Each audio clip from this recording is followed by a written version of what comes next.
Hello, we are the Beaver leaders. My name's Alex. This is Yuki over here. We got Charlie behind the camera and Larkin who's taking the video. Let us explain our topic today and we'll tell you a little bit about the Tuckman stages of group development. Like I said earlier, today we'll be talking about the topic of Tuckman stages of group development. It is a very important aspect to team development due to the fact that it provides an overall framework for the group and also a direction of where this group can go within whatever topic they're doing. There are 5 stages of group development, and all 5 of them have their own purpose and have their own examples of how the team works together with them. The first stage is the forming stage. After that, the storming stage comes about, then the norming stage, and then performing stage, and then lastly, the adjourning stage.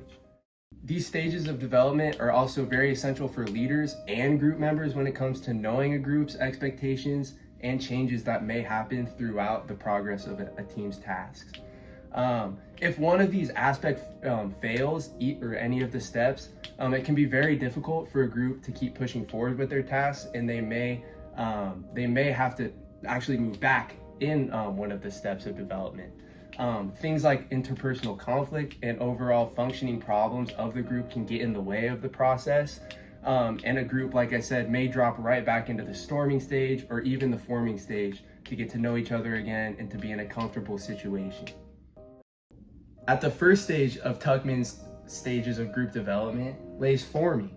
Forming is one of the most important stages of group development, as it entails all of the members are getting used to each other and creating a sense of community to work in. Members are sometimes concerned with being accepted in this stage, so it's very important to initiate a state of respect between everyone and a sense of belonging that people can be able to express who they actually are within the group. So the second stage, which Tuckman calls, is the storming stage. The storming stage occurs when conflicts and disagreements emerge within the group. Members may begin to challenge leadership, question roles, and debate the best way to achieve their goals. Because there is no single correct approach to problem solving, complete satisfaction among all group members is nearly impossible. During this phase, individuals may take on different roles, such as avoiding conflict, resisting group decisions, or trying to dominate discussions. Polarization can occur as members from alliance to gain influence. While this stage can be challenging, it is a necessary step toward building a cohesive and effective team. The third stage of Tuckman's stages of group development is norming. This stage occurs when a group begins to recover and get back on track from the storming stage. This could look like groups developing a more effective structure when trying to achieve goals.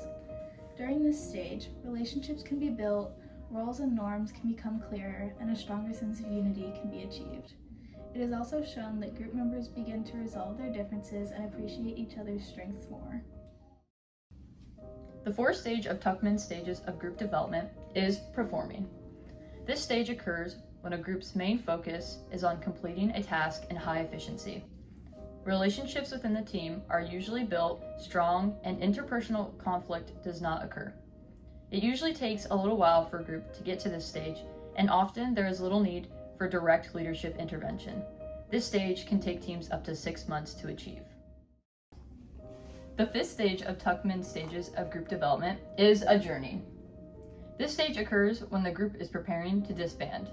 This can be a happy experience for some or a sad event for others. The most important takeaway from this stage is that the group members discuss what they have learned from the experience and say goodbye to one another. These key stages of group development are essential for a group's long-term development and success. These stages help teams by establishing a type of leadership style that is more collaborative and that has a sense of shared leadership.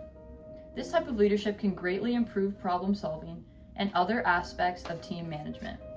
Without these stages, especially the forming and storming stage, connections between members may never be created and a sense of community and identity may never be established.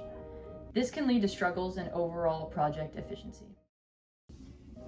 So since we went through the 5 stages of Tuckman's group development theory, let me review the key takeaway of each stages.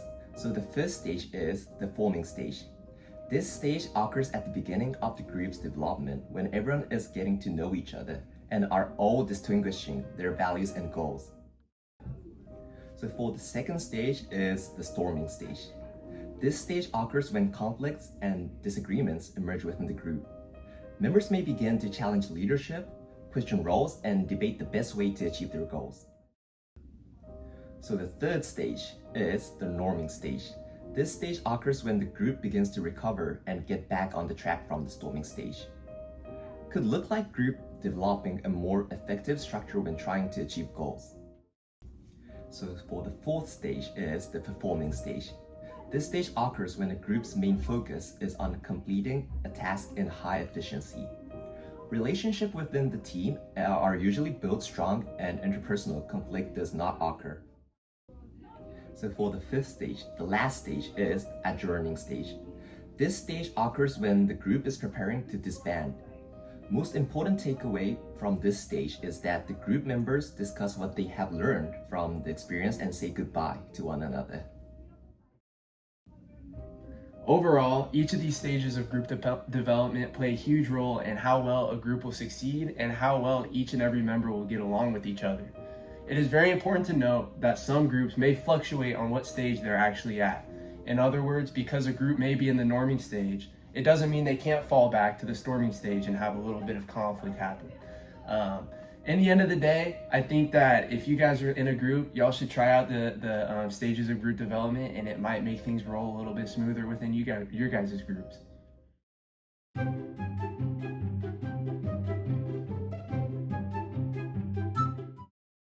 Let us explain our topic. Oh, I was wrong. Mi, fa, sol, la, ti, do. Okay. I was in choir and they had us do as they progress through their topics. She go. Built strong and sorry. No, I was going for one take. Okay. The beginning of the group's